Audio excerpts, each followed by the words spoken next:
யார் ஆடியோ போன டைம் கேட்ட பொழுது காவல்துறை அனுமதி கொடுத்து வரலீங்க.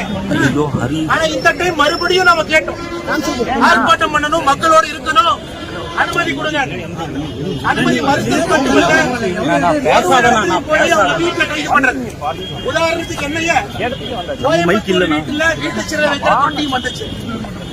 என்னுடைய அப்பா KMCH இருக்கிறாங்க, அட்மிட் ஆயிருக்கிறார். அவரை பார்க்க போனேன், அங்கேயும் காவல்துறை வருது. அங்கிருந்து இங்க வந்து உங்களை பார்த்து ஆக வேண்டும் என்று வந்திருக்கிறேன். காரணம்,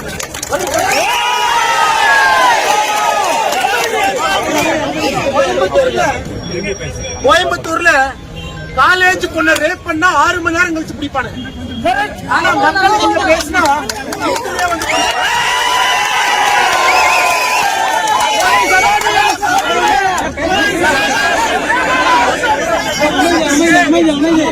சட்டம் ஒழுங்கு எங்க இருக்கு, ஆட்சி யாருக்காக இருக்கு? அதனால இன்னைக்கு நான் காவல்துறைக்கு எச்சரிக்கிறேன்.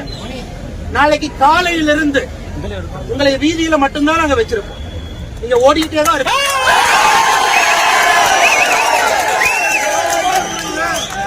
உங்களுடைய சீருடைக்கு மரியாதை கொடுத்து உங்கள்கிட்ட நியாயமான முறையில் நாங்க டைம் கேட்போம். நீங்க கட்சிக்காரங்க 6 பேருக்கு கைது பண்ணி 12 செக்ஷன் போட்டு உள்ள வச்சிருக்கீங்க. எது கைது பண்ணீங்க? குப்பையை கொண்டு வந்து ஏன் கொட்டுறீங்க? அந்த ஆர்ப்பாட்டம் பண்ணது கைது.